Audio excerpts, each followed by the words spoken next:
мы собрались в этом замечательном доме национальности, для того, чтобы отметить прекрасный юбилей.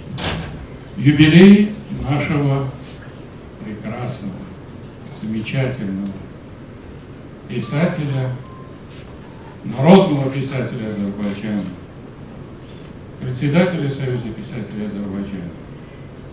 Это просто все отбрасывая в сторону, назвать достаточно. Юбилей Анара. Анар – это явление не только в литературе Азербайджана, но и в жизни азербайджанского общества. Bizdə deyirlər, от kökü üstə biter. И это действительно так. Но с другой стороны, есть теория, что природа отдыхает на детях. Но Азербайджан активно опровергает эту теорию, потому что действительно у нас в Азербайджане очень много семей и очень много известных людей, которые продолжают те традиции, которые заложены были их отцами, матерями, дедушками.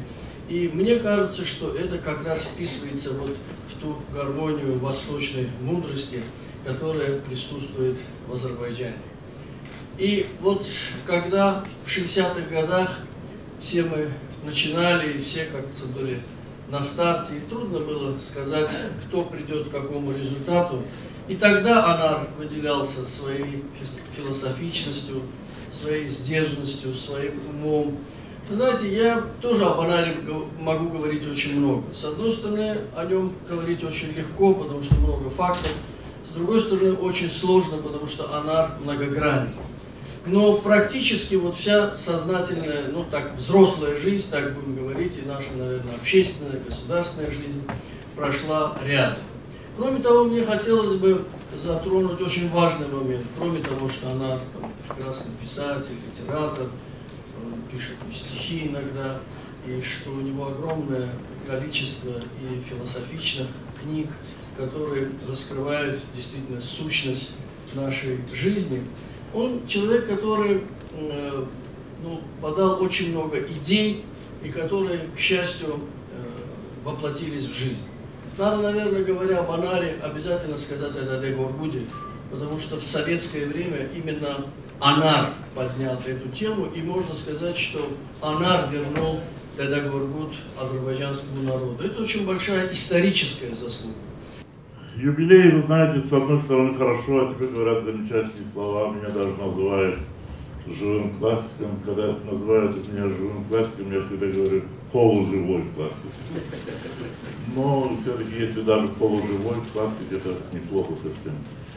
И здесь мы отмечали мое 70-летие в 2008 году. В 2009 году мы отмечали 75-летие Союза писателей. И сейчас отмечаем 75-летие. Поверьте, что я не был инициатором. Я был инициатором, я хотел, чтобы мы здесь показали наш фильм, но я не был инициатором юбилея, как не был и инициатором юбилея в Баку. Даже я попросил своих коллег, секретарей Союза, чтобы они никакого представления о моем юбилее в президентский аппарат не писали. И для меня стало приятной неожиданностью, когда наш уважаемый президент Илхам Алиев сказал, что он в календаре прочел, что мне 75 лет, и решил все-таки наградить меня орденом, потому что, чтобы это не прошло бесследно. Это было хорошо, но юбилеи, к сожалению, они как-то приближают нас к концу. И сколько бы ни говорили слов о том, 100 лет, 150, понимаем, что это все просто приятные слова. А на самом деле каждый юбилей – это прибавление к жизни каких-то следующих этапов, каких-то следующих периодов жизни. И не всегда это приятные события. Тем не менее, мне сегодня очень приятно быть среди своих друзей, среди замечательных москвичей, среди азербайджанцев, которые давно стали москвичами. Прекрасно работает здесь Союз, я уже могу вам комплимент сказать, филиал Союза писателей Азербайджана. Я думаю, когда-нибудь, может быть, я перееду в Москву и стану рядовым членом вашего филиала. Если вы меня примете. Мы можем вас заочно Ну вот все, уже руководство согласовано. Здесь было сказано о нашем, много добрых слов, ну, может быть, я часть этих слов действительно заслужил, часть это аванс какой-то. Но вот наше поколение, я не о себе говорю, а о нашем поколении шестидесятников, счастливое поколение в том смысле, что нам пришлось работать в ту пору, когда уже не обязательно было писать о героях производства, о колхозниках, о рабочих и так далее. То есть о рабочих всегда нужно писать, и о крестьянах. Но таких образцовых, лубочных, плакатных героев нам не пришлось писать. Я помню, даже в те годы были, даже любовные романы были, они были настолько официальными, что героев автор называл не по именам, а фамилиям. И говорил, Гасанов влюбился в Ахмедову, Ахмедова отметила Гасанову, ответила взаимностью. Ахмедов и Гасанов поцеловались. Ну, мы отказались от таких штампов. У нас, если есть люди, то это живые люди, я имею в виду произведения представителей нашего поколения. Мы обратились к обычным людям, не героям, а простым людям. И, наверное, кое-чего добились. Но мы не относились к предшествующему поколению с какой-то ненавистью, с какой-то злобой. Потому что злоба – это удел тех, кто сам ничего не умеет делать. И поэтому он вымещает свою ущербность именно на злобном отношении и к предшественникам, и к современникам, и к следующим поколениям. Мы могли не принимать старших писателей, но мы пытались писать по-другому, но у нас всегда было уважительное отношение к ним.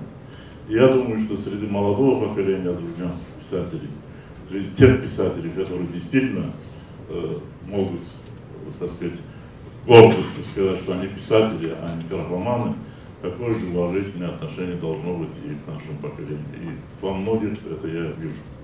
Что для меня, как для литературного критика и как для человека, который сделал книгу об Анаре, знакомый и незнакомец, самое важное в его творчестве – это то, что он пишет и писал даже в советское время, вот как он сегодня это подчеркнул, что когда писали о производстве, там, о людях труда, он прежде всего всегда писал о человеке. Ему было никогда не важно, какой это статус человека, что он, так сказать, имеет, какой материальный вес. Для него было всегда важно вот эта тонкая материя человеческих чувств. И в том, как он это умел писать, лично я равных в азербайджанской литературе ему не знаю. В этом и урок его для тех, кто сегодня вступает в творчество. Я не зря здесь в выступлении сказала, что существует такой момент у молодежи, это и в России чувствуется, такого некоего негативизма по отношению к писателям более старшего поколения. Мол, ну что вы там такого написали? Вот мы сейчас откроем, вот мы сейчас перевернем весь мир. А на самом-то деле все гораздо проще. Никакие сверхмодные приемы, постмодернистские, интернетовские, информационные, все, что это вот сейчас докудрама у нас такая очень популярна в России, такой жанр, когда просто берут вот какие-то события, просто их компонуют, и из них делают якобы художественное произведение. Так вот это все это новомодное, все это остренькое, все это кажущееся, откликающееся на события сегодняшнего дня, оно на самом деле, по большому счету, по небесному счету, оно ничего не стоит.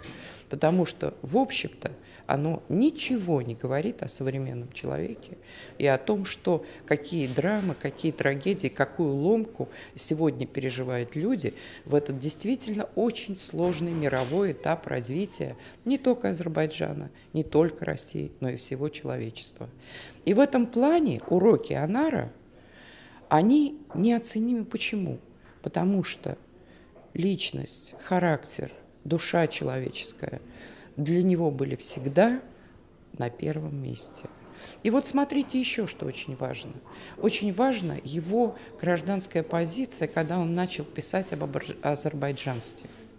То есть вот в этом как бы таком интернациональном контексте Советского Союза, когда мы все вышли, в общем, вроде бы и казалось, мы советский народ, да, вот он заговорил об азербайджанстве продолжая, кстати, линию Мамеда Эмина Расулзаде, который тоже об этом много думал и рассуждал. То есть вот ту традицию Азербайджанской Демократической Республики, вот это осознание себя в мире, своей нации в мире, своего творческого наследия. Вот он, смотрите, он в советское время писал о Мугаме, о коврах.